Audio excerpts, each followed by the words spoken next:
साल 1945 जुलाई की वो काली रात पैसिफिक ओशियन की गहराइयों में 100 से ज्यादा अमेरिकन नेवी के सोल्जर्स अपनी डूब चुकी शिप यूएसएस इंडियानापोलिस के मलबे के पास तैर रहे थे।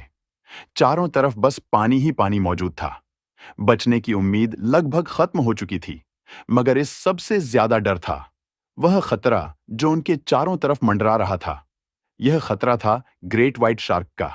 तो यह है यूएस इंडियानापोलिस, वह जहाज जो साल 1945 में 1200 अमेरिकन सैनिकों के साथ सेकेंड वर्ल्ड वॉर में जापान का काल बनने वाला परमाणु बम के यूरेनियम कोर को लेकर जा रहा था। लेकिन अगले ही पल एक बड़ा धमाका होता है और पूरी जहाज तबाह हो जाती है। ऊपर मौजूद सैनिक तड़प रहे हैं और धीरे धीरे शार्क का शिकार बन रहे हैं। पर आखिर इस जहाज की यह हालत हुई कैसे? और क्या इस तबाही से कोई बच पाया? दोस्तों, ये एक रियल स्टोरी है दुनिया के सबसे बड़े शार्क अटैक की। और दोस्तों, इस वीडियो को बिल्कुल एंड तक जरूर बने रहना, क्योंकि इस वीडियो में कुछ ऐसी बातें आपको पता चलेंगी जो आपको बिल्कुल हैरान कर देंगी।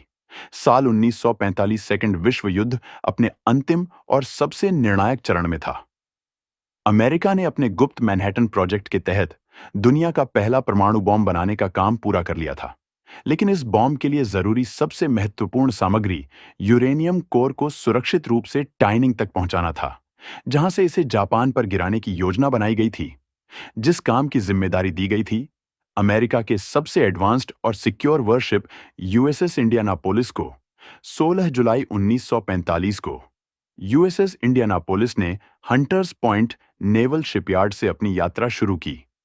उसी दिन न्यू मैक्सिको में ट्रिनिटी टेस्ट के दौरान का पहला परमाणु बम परीक्षण सफल रहा था, जिसके तुरंत बाद बम के लिए तैयार एनरिच यूरेनियम कोर को जहाज पर लोड किया गया था।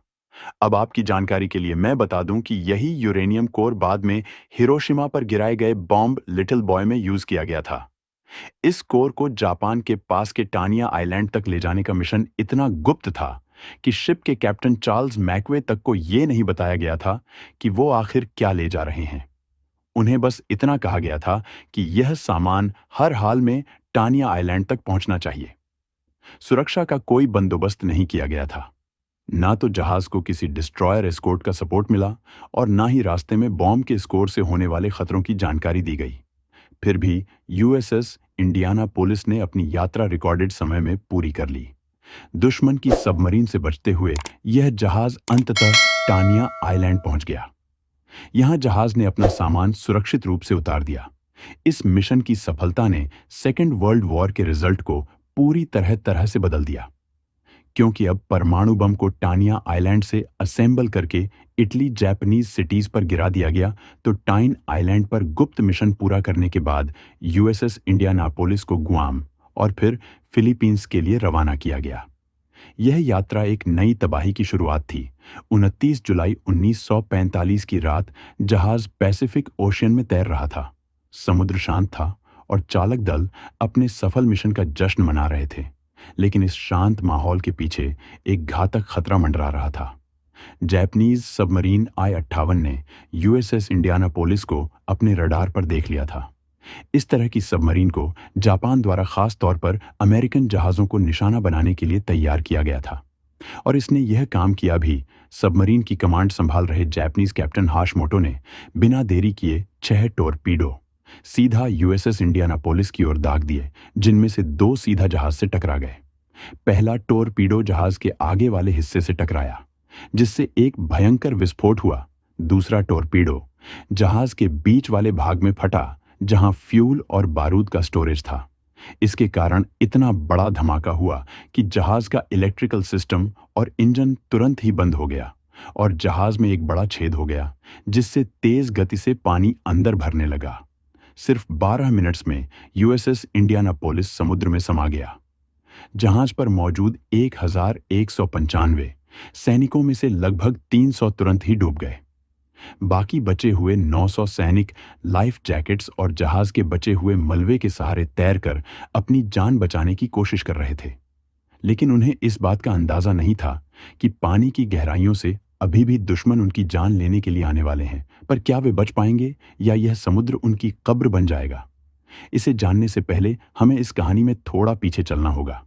तो साल 1930 का दशक था। दुनिया आज आर्थिक संकट के अंधेरे से जूझ रही थी, लेकिन अमेरिका इस कठिन समय में भी अपने नेवल फ्लीट को मजबूत करने की तैयारी कर रहा था। इसी योजना का नतीजा था यूएसएस इंडियानापोलिस, एक पोर्टलैंड क्लास हैवी क्रूजर।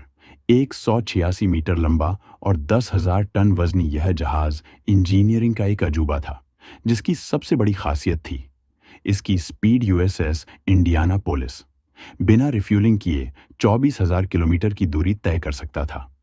इतनी लंबी दूरी, जो पूरी दुनिया के आधे हिस्से का चक्कर लगाने के बराबर थी। इसके अत्याधुनिक हथियार जैसे 8 इंच की बंदूकें और एंटी एयरक्राफ्ट डिफेंस सिस्टम इसे दुश्मनों के लिए एक खतरनाक चुनौती बनाते थे। तो 7 दिसंबर 1941 का दिन था जब जापान ने पर्ल हार्बर पर हमला किया, जिसके तुरंत बाद यूएस नेवी ने भी युद्ध में एंट्री लेते हुए जापान और जर्मनी के शिप्स और पनडुब्बियों को निशाना बनाना शुरू कर दिया। साल 1942 से 1945 तक यूएसएस इंडियानापोलिस ने कई बड़े मिशंस में भाग लिए। Gilbert islands mission, Marshall Islands की लड़ाई और फिलीपींस की इंडिपेंडेंस वॉर जैसी ऐतिहासिक युद्ध इसके नाम दर्ज हुए। यह जहाज सिर्फ दुश्मनों को हराने का हथियार नहीं था, बल्कि सैनिकों और जंग के जरूरी इक्विपमेंट को सुरक्षित पहुंचाने का जरिया भी था। लेकिन 31 मार्च 1945 को ओकिनावा के पास यूएसएस इंडियानापोलिस को सबसे खतरनाक चुनौती का सामना करना पड़ा था। जापानी सेना का आत्मघाती थी कामिकाजे पायलट 31 मार्च 1945 को उड़ान से लौटते वक्त यूएसएस इंडियानापोलिस के क्रू ने आसमान में जापान के कामिकाजे पायलट्स को सीधा जहाज की ओर आते हुए देखा।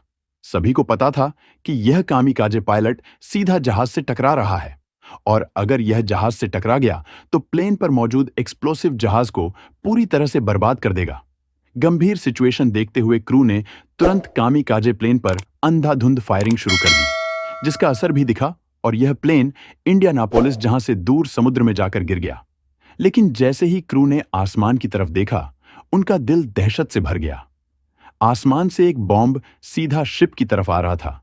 यह बॉम्ब क्रैश होने से पहले उसी कामिकाजे प्लेन ने जहाज की ओर दागी थी।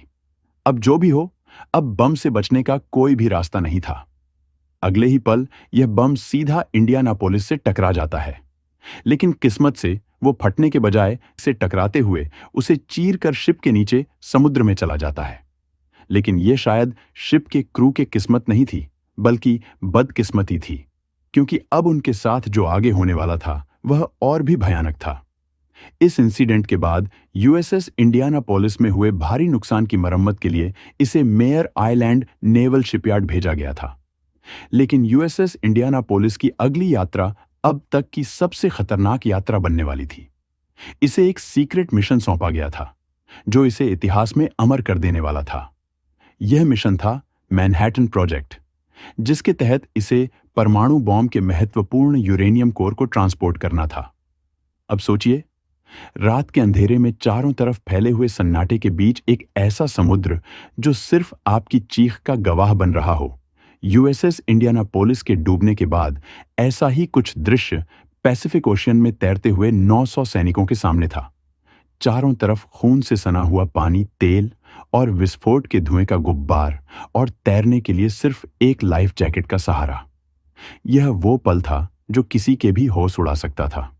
जिन सैनिकों ने डूबते जहां से छलांग लगाई थी, वे अब समुद्र की सतह पर किसी चमत्कार की उम्मीद में तैर रहे थे, लेकिन उन्हें यह अंदाजा नहीं था कि उनकी असली लड़ाई अब शुरू होने वाली है।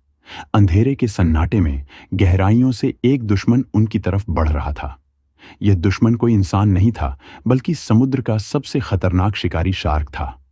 पानी में तैरते खून और विस्फोट के मलबे ने ओशनिक व्हाइट शिप शार्क्स और टाइगर शार्क्स को वहां तक खींच लिया था। अब शुरुआत में शार्क्स ने उन सैनिकों को निशाना बनाया जो पहले ही मर चुके थे, लेकिन जल्द ही उन्होंने जिंदा तड़प रहे सैनिकों को भी शिकार बनाना शुरू कर दिया। हर मिनट में कोई ना कोई सैनिक पानी के नीचे खींच लिया जाता था, और उसकी चीखें दोबारा कभी भी सुनाई नहीं देती थीं। इस खौफनाक मंजर के बीच बचे हुए सैनिक अपनी जान बचाने की कोशिश कर रहे थे। कुछ ने छोटे मोटे ग्रुप्स बना लिए ताकि वे शार्क्स के हमलों से बच सके, लेकिन हर लहर के साथ शार्क्स का अटैक और ज्यादा भयानक होता जा रहा था। इन सैनिकों की यह लड़ाई सिर्फ शार्क से नहीं थी, उनकी दुश्मनी थी। भूख प्यास और सूरज की तपती धूप से सैनिकों की प्यास इतनी बढ़ चुकी थी कि कई लोगों ने खारे समुद्री पानी को पीने की कोशिश की, लेकिन इसका नतीजा और भी बुरा हुआ। खारा पानी पीने से उनका शरीर डिहाइड्रेशन का शिकार हो गया। सूरज की तेज किरणें उनकी स्किन्स को झुलसा रही थीं और हर गुजरते घंटे के साथ उनकी ताकत खत्म होती जा रही थी। 2 अगस्त 1945 की सुबह एक चमत्कार होता है। एक अमेरिकन विमान जो नियमित निगरानी पर था, उसने समुद्र में एक तेल की परत और उसमें तैरते हुए सैनिकों को देखा। ये एक उम्मीद की पहली किरण थी। विमान के पायलट ने तुरंत इसकी सूचना अपने बेस को दी। लेफ्टिनेंट एड्रियन मार्क्स, जो अपने कैटना फ्लाइंग बोर्ड के साथ गश्ती पर थे, उस स्थान पर पहुंच जाते हैं। उन्हें आदेश दिया गया था कि खुले समुद्र में लैंड ना करें, लेकिन तब उन्होंने सैनिकों की दुर्दशा देखी तो उन्होंने इस आदेश को अनदेखा कर दिया। मार्क्स ने अपने विमान को समुद्र में उतारा और जितने सैनिकों को बचा सकते थे उतने विमान में बिठा लिए। साल 2017 में समुद्र के तल पर यूएसएस इंडियानापोलिस का मलबा भी खोज लिया गया। आज भी यूएसएस इंडियानापोलिस के क्रू पर हुए शार्क के हमले को दुनिया का सबसे बड़ा शार्क अटैक माना जाता है।